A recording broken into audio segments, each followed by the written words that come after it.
And we checked all the major gas and food stops along the interstate. No sign of them. Interstate? Let me ask you something, man. Is your old lady happy? My old lady?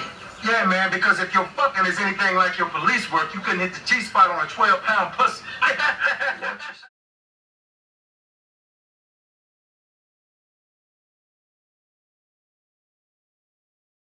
So that would suggest, then, for a country like the UK that has already is heading towards 20,000 deaths, that would suggest that millions, many millions of people have already had it. Yes. And do you think that is also true in Sweden, then, that a substantial percentage of the population has had it? Yep.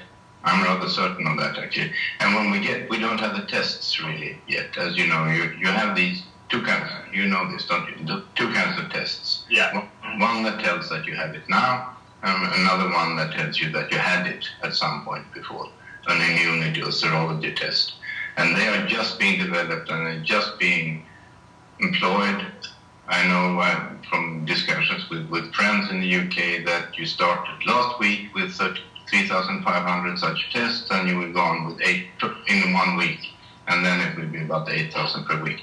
And when you get tests that show if people that have the disease, you'll see that most of them never even dreamt they had it. But we don't have yet any effective antibody tests, I don't think. No. You're right, but it's coming. But you're confident that we will get those tests, and they will? Oh yes, that's a matter of time. And so what sort of percentage of the population do you think we will discover has had it once we get mass antibody testing in place? At least half.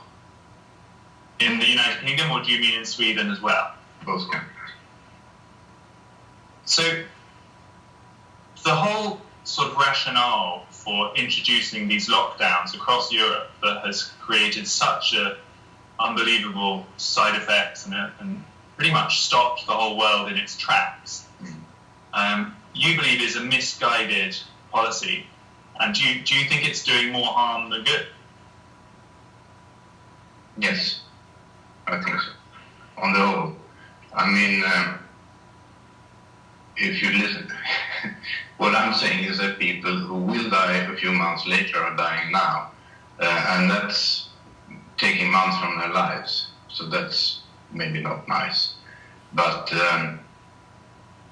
comparing that to the effects of the lockdown, which may be, I mean, what am I most afraid of? It's the dictatorial trends in Eastern Europe, that Orban is now dictator for Hungary forever. There's no finishing date.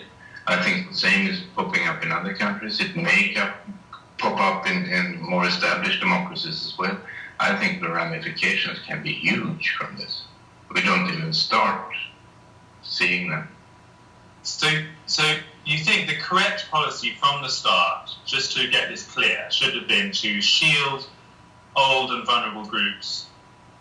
And we failed. Sweden failed. We were not on our toes enough to really shield the old people. We should have banned visitors earlier. Many of the people working in nursing homes are from other countries. They're refugees or asylum seekers in Sweden. Their Swedish may not be perfect. They may not always understand the information that has been spread to the population. There are many things we could have done better a couple of months ago.